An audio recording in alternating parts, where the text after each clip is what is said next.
मूछ जो काटना और दलित अपने सम्मान में जो अपने उसको जो बढ़ रहा है, उसके विपरीत जो ये घटनाएं हो रही हैं, ये बहुत ही गंभीर विषय है और चिंता का विषय है। इसके हमको कारणों को तलाशना होगा। कानून अपनी जगह पे ठीक है, लेकिन अब जो आज जो आइडियोलॉजी जो चल रही है देश में, प्रदेशों में, वो ऐसे समझिए जैसे हम लोग कातिल से न्याय मांग रहे हैं। कत्ल करने वाले जो लोग हैं, अब हम उनसे न्याय मांग रहे हैं थाने में। कौन लोग हैं? थाना, एसडीएम, डीएम, एसपी कौन लगाता है? सरकारें लगाती हैं। और सरकार किन की है? जो कत्ल कर रहे हैं उन लोगों की सरकारें हैं। तो कातिल से न्याय मांगने जैसी ये परिस्थिति है हमारी। अगर हम लोग जिसने कत्ल किया है उससे न्याय की उम्मीद रखेंगे तो ये हमारी मूर्खता है। हमको ये बदलना होगा। हमारे लोगों को तैयारी करनी होगी।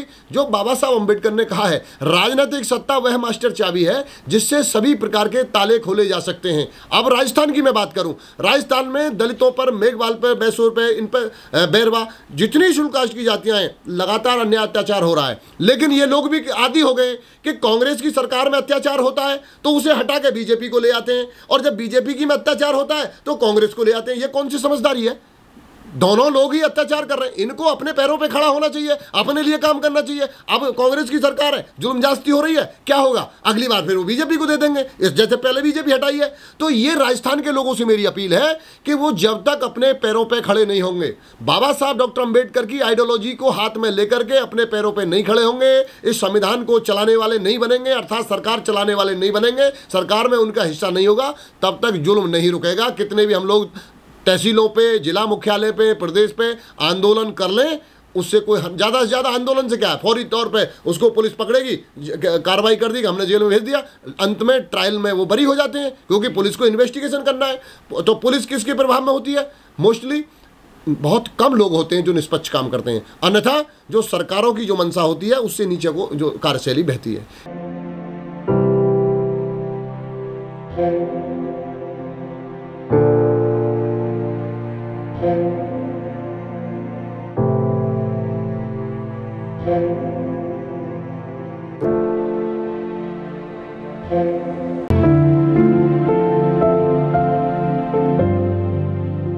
राजस्थान में इससे पहले भी इस किस्म की घटनाएं घटी हैं।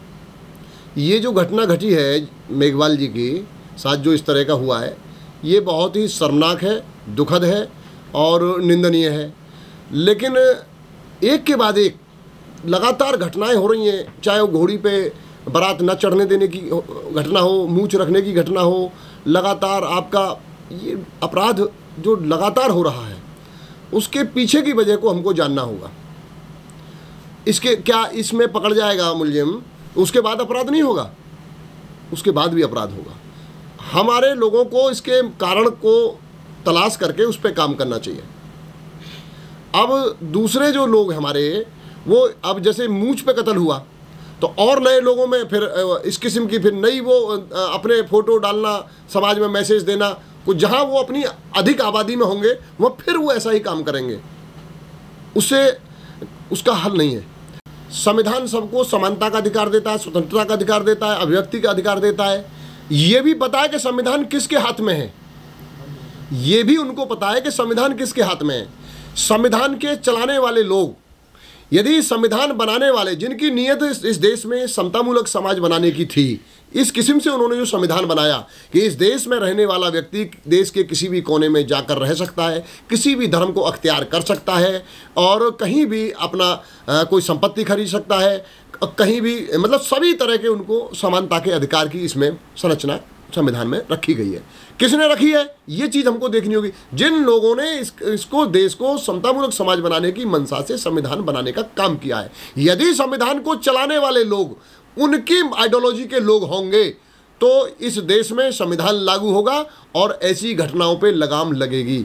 अब वो जो अपराध कर रहे हैं वो ठीक से जानते हैं कि संविधान जो कह रहा है सो कह रहा है, संविधान को चला तो हम रहे हैं, चलाने वाले तो वही लोग हैं ना, अपराध करने वाले लोग ही चलाने वाले लोग हैं। इसलिए संविधान के ध्यान में रखते हुए अपराध पर अंकुश नहीं है। अपराध पर यदि अंकुश करना होगा तो जो संविधान के बनाने वाली जो आइडियोलॉजी है बाबा साहब डॉक्टर अम्बेडकर, उसकी आइडियोलॉजी के पूरी तरह से सही मायने में मानने वाले लोग, जब तक संविधान चलाने वाले लोग अर्थात सरकारें चलाने वाले लोग नहीं होंगे, जब तक जुल्म नहीं रुकेगा। इस देश में जो जातिवादी व्यवस्था है वो लंबे समय से चली हुई है और अभी उस जाति को इकट्ठा करके काशीराम साहब ने उन लोगों को इकट्ठा करके बीएसपी को बना करके उनको हुक्मरान बनाने के लिए जो प्रयास किया, और जिसमें कुछ हद तक हम उत्तर प्रदेश में सफल हुए, और उससे जो दूसरे लोगों ने सबक लेकर के कि इनको कैसे रोका जाए उस पर उन्होंने काम किया, और वो इस व्यवस्था को पुनः लागू रखना चाहते हैं। देखिए, जो गैर बराबरी की व्यवस्था से जो लाभान्वित लोग हैं वो कभी भी नहीं चाहेंगे कि ये सामाजिक गैर बराबरी खत्म हो और देश में समतामूलक समाज की स्थापना हो। तो वो उस गैर बराबरी को टिकाए और बनाए रखने के लिए वो हर संभव प्रयास करेंगे, कोई ना कोई तरीके से वो बनी रहे। तो आज जो लोग सरकार में हैं वो सामाजिक गैर बराबरी को बनाने वाले पुराने समय के अपने उनके पूर्वजों के वंशज हैं। यानी जो वर्ण व्यवस्था के आधार पर जिन लोगों ने व्यवस्था बनाई थी उन्हीं लोगों के हाथ में राजपाट है, तो वो इसको बनाए रखना चाहते हैं, इसको कभी भी बदलाव नहीं चाहते हैं। अब तरीका बदल गया है, नई बोतल में जैसे पुरानी शराब होती है तो एक पैकिंग नहीं बना दी, तो उनकी जो आइडियोलॉजी है वो पुरानी वाली है, लेकिन उसको चलाने का और लागू करने का उनका तरीका बदल गया है। उसको लोग समझ नहीं पा रहे हैं। कहते हैं कि बाबा साहब का मिशन हम चला रहे हैं और आगे आगे बढ़ा रहे हैं उसे। और मैं समझता हूँ पिछले 15 साल में, देखिए 15 साल पहले इस देश में बाबा साहब अम्बेडकर की आइडियोलॉजी को एक बीएसपी राजनीतिक पार्टी चला रही थी, और वो धीरे धीरे धीरे धीरे इस देश प्रदेश पे हुक्मरान भी हुई, दूसरे राज्यों में भी हुई। लेकिन जैसे जैसे मैं अपना तजुर्बा बता रहा हूँ, आखिर गली गली मोहल्ले मोहल्ले में अखिल भारतीय किस्म किस्म के संगठन बाबा साहब के नाम पर बन रहे हैं, चल रहे हैं लोग, उसके बावजूद हम राजनीतिक रूप से कमजोर हो गए। इसको उन संगठन के लोगों को चिंतन करने की जरूरत है कि जब कोने कोने में हम लोग बाबा की बात कर रहे हैं, जगह जगह हमारे इतने बड़े पैमाने पर संगठन, लाखों संगठन हो गए, आखिर राजनीतिक रूप से हम हाशिए पर क्यों जा रहे हैं? जबकि आरएसएस बीजेपी के पास विश्व हिंदू परिषद, युवा शक्ति और इस तरह की जो तरह तरह की जो संगठन है उनके, बजरंग दल और कोई तो विश्व हिंदू परिषद, राष्ट्रीय हिंदू परिषद, तो इस तरह के उनके पास बहुत सारे संगठन हैं, और उनका लाभ लेकर के वो लोग बीजेपी के माध्यम से सरकार में आ गए, और हमारे पास लाखों संगठन होकर के हम एक स्टेट से और नीचे चले गए। तो ये संगठन बनाने वाले और चलाने वाले लोगों की जिम्मेवारी बनती है।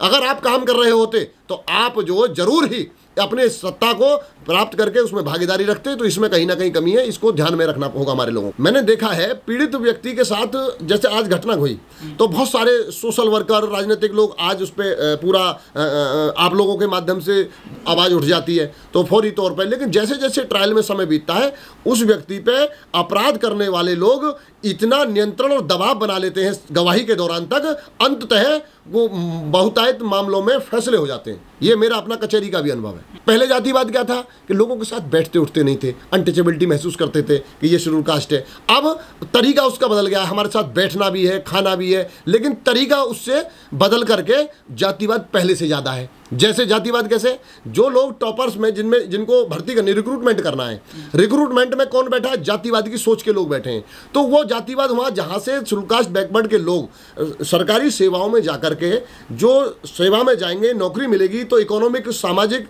स्टेटस बढ़ेगा, सुधरेगा, बच्चों का सुधरेगा, उनको रोकने के लिए जातिवादी मानसिकता के आधार पर उनको संस्थाओं में रोकने का भी काम कर रहे हैं। मान लीजिए सेंटर का आयोग है, एससी आयोग, अब आयोग में जाता कौन है चेयरमैन बन के? जो रूलिंग पार्टी होती है उसका टॉप का वर्कर जो उसे मानती है, शेड्यूल कास्ट के लोग जो उनके यहाँ बड़ा बहुत भक्त होता है उनका, जो उनके कहने से कुछ भी कर दे, ऐसे लोगों को भेजते हैं। जैसे अभी आगरा के एक एमपी रहे थे कठेरिया जी, रमाशंकर कठेरिया, तो उस चेयरमैन रहे। जो भारतीय जनता पार्टी का जो नेता होगा वो एससी के आयोग का अगर चेयरमैन बनेगा और उस व्यक्ति को, पीड़ित व्यक्ति पर जुल्म करने वाले उस वर्ग से होंगे जो भारतीय जनता पार्टी के सक्रिय लोग होंगे, वोटर हैं, तो 100% वोटर हैं, अगर वो जुल्म करेंगे और वो बात अगर एससी आयोग में लेकर के जाएंगे पीड़ित लोग, तो रमाशंकर कठेरिया भारतीय जनता पार्टी के इशारे पे काम करेंगे, उनके खिलाफ कार्रवाई कर देंगे। उनकी क्या हिम्मत है? इसलिए ये आयोगों से भी अब न्याय की उम्मीद नहीं रह गई है। इनमें रूलिंग पार्टी जो आज रूल कर रही है उनके नुमाइंदे बैठे हुए हैं, और वो वहाँ भी उसी मानसिकता के आधार पर अपनी पार्टी के हुक्म जो आदेश है उसके बाउंड्री के भीतर वो लोग काम करते हैं। नहीं, वो काम करते हैं जिस दल से जाते हैं उस दल की आइडियोलॉजी के लिए काम करते हैं, उस दल की आदेश का पालन करते हैं। जैसे समाजवादी पार्टी में एक शेड्यूल कास्ट का एमपी बिजनौर से सांसद जीत के जाता है, डॉक्टर यशवीर सिंह, अनुसूचित जाति का है, तो उसने अब एक बिल सेंटर में ये आता है कि अनुसूचित जाति जनजाति के अधिकारी कर्मचारियों के प्रमोशन में आरक्षण होना चाहिए, ऐसा बिल एक सेंट्रल सरकार लाती है। और वो मैं जो कह रहा हूं वो क्या करते हैं, तो समाजवादी पार्टी के आका ने, राष्ट्रीय अध्यक्ष ने, श्री अखिलेश यादव ने यह कहा कि इस बिल को पास नहीं होने देना है और इस पर पूरा विरोध करते हैं हम। तो उन्होंने अपने उसी शेड्यूल कास्ट के member parliament doctor Yashveer Singh से अनुसूचित जाति जनजाति के कर्मचारियों के हित में जो प्रमोशन में आरक्षण का बिल था वो फाड़ने का काम किया। तो काम तो करते हैं, वो कौन करते हैं? वो अपने पार्टी के राष्ट्रीय अध्यक्ष उसकी आइडियोलॉजी का काम करते हैं। दूसरी तरफ जैसे मेंबर पार्लियामेंट उसमें रितेश पांडे हुए जो बीएसपी से ब्राह्मण समाज से हैं या और दूसरे लोग हैं, वो वहाँ वकालत करते हैं। क्यों करते हैं? क्योंकि वो अपनी पार्टी की आइडियोलॉजी को रिप्रेजेंट करते हैं। अनुसूचित जाति जनजाति या बैकवर्ड के भाजपा कांग्रेस में मेंबर पार्लियामेंट या मंत्री होने से इन वर्गों का कल्याण ना कभी हुआ ना कभी जीवन में होगा, क्योंकि पार्टियों की जो आइडियोलॉजी है वो इन वर्गों के कल्याण की नहीं है। इनके लोगों को प्रतिनिधित्व दे करके वो अपनी आइडियोलॉजी को इनसे अमली जामा पहनाने का काम करती हैं। जैसे मैं अभी एक और उदाहरण दूंगा 2 मिनट में आपका। 1990 में बीएसपी एक आंदोलन कर रही थी कि मंडल कमीशन लागू करो वरना कुर्सी खाली करो। 3 मेंबर पार्लियामेंट का समर्थन वीपी सिंह जी को था। इस शर्त पे था कि आप बाबा साहब अंबेडकर को भारत रत्न देंगे और मंडल कमीशन की रिपोर्ट लागू करेंगे।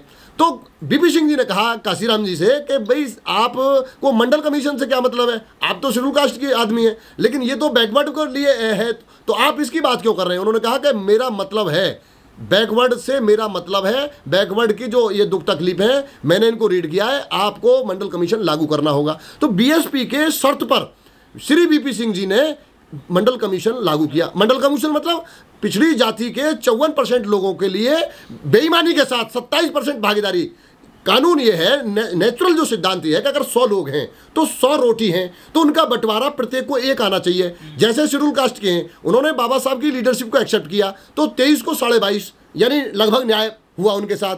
बैकवर्ड के लोगों ने उस समय उनकी लीडरशिप को नहीं माना, तो बैकवर्ड के लोगों को उस समय यानी सन 1932 में शेड्यूल कास्ट का अंग्रेजी हुकूमत में मिला, फिर आज़ादी के बाद संविधान में मिला। तो जब बैकवर्ड ने नहीं माना तो बाबा साहब ने उनकी भविष्य को देखते हुए उसमें आर्टिकल 340 में जो प्रोविजन किया उसमें काका कालेलकर बना और फिर मंडल कमीशन बना। उस मंडल कमीशन के आधार पर बाबा साहब के पर बैकवर्ड के लिए जो 27% दिया ये भी नाहक था। जब लोग 54 हैं तो इनको 54 रोटी मिलनी चाहिए थी, लेकिन उनके उसको कमजोरी का फायदा उठा करके उन्होंने उसको 27 दे दिया और 27 वो एक्सेप्ट नहीं कर रहे हैं। अब जो बीजेपी जिसमें आज बैकवर्ड बड़े पैमाने पर है, मैं उस अपनी बात पर आ रहा हूं, यही बीजेपी भी वीपी सिंह सरकार को समर्थन दे रही थी।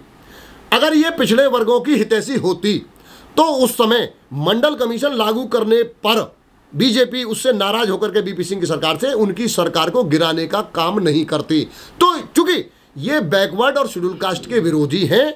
क्यों है विरोधी? क्योंकि इनका धर्म हिंदू है और हिंदू धर्म के आधार पर ये चाहते हैं, जो धर्म कहता है कि बैकवर्ड और शेड्यूल कास्ट के लोग जो आज़ादी से पहले जो उनकी व्यवस्थाएं थी ये उसी के हिसाब से अपना जीवन जिए। ये बीजेपी की आइडियोलॉजी है। समझने में लोगों को अभी देर हो रही है, जिस दिन समझेंगे उस दिन इनको पता लग जाएगी और मेरे हिसाब से उनको समझ जाना चाहिए। बीजेपी यदि बैकवर्ड की हितैषी होती तो वीपी सिंह की सरकार को न गिराती। बैकवर्ड के नेता बीजेपी के साक्षी महाराज, उमा भारती, कल्याण सिंह, सारे लोग मंडल की बात नहीं कर रहा, बैकवर्ड के हितों की बात नहीं कर रहा और कमंडल की बात कर रहा है। क्यों? क्योंकि वो नेता बीजेपी की आइडियोलॉजी के भीतर काम करने के लिए मजबूर हैं, बाध्य हैं। उन्हें वही काम करना होगा जो उनकी पार्टी की आइडियोलॉजी कहती है। जैसे मैं फिर पुनरावृत्ति कर रहा हूं, अगर राष्ट्रीय अध्यक्ष अखिलेश सिंह SC/ST के प्रमोशन में आरक्षण के बिल को फाड़ने के लिए अपने सांसद से कहते हैं, वो भी शेड्यूल कास्ट के से, तो वो उसको फाड़ना पड़ता है पार्लियामेंट में। इसलिए सभी दलों में जो लोग हैं वो अपनी आइडियोलॉजी बने हुए हैं और दूसरे दलों की आइडियोलॉजी बैकवर्ड और शेड्यूल कास्ट के हितों की ना है, ना रही, ना कभी होगी। फौरी तौर पर तो पुलिस प्रशासन न्यायालय है, हम उस पर भरोसा कर सकते हैं, लेकिन अगर इनका स्थायी इलाज चाहिए तो अनुसूचित जाति जनजाति पिछड़े वर्ग के खासकर अल्पसंख्यक लोगों को मान्यवर कांसीराम साहब की बात को मानना होगा। यदि लोग अपनी दुख तकलीफें दूर करना चाहते हैं तो उनको अपने पैरों पे खड़ा होना होगा और राजपाट को अपने हाथ में लेना होगा। जब तक अपने राजपाट को हाथ में नहीं लेंगे, अगर मान लीजिए मुख्यमंत्री हमारा होगा तो DM अगर हमारा भी नहीं है तो वो सरकार की मंशा से काम करेगा, फौरी तौर पर न्याय देने का काम करेगा। इसलिए सबसे जो ज़्यादा जरूरी है जुल्म ज्यादती रोकने के लिए, इन जो जुल्म ज्यादती के जो शिकार लोग हैं, अब इनको सुधरना चाहिए। कांग्रेस हटा के बीजेपी, बीजेपी हटा के कांग्रेस, कांग्रेस हटा के बीजेपी, यही तो कर रहे हैं दूसरे राज्यों में। राजनीति मजबूत करनी चाहिए, राजनीतिक रूप से इनको मजबूत होना होगा। जो सरकार की जो चाबी है, संविधान चलाने की जो कुर्सी है सरकार की, वो उनको अपने हाथ में लेनी होगी। उससे पहले कोई इनका इलाज नहीं है।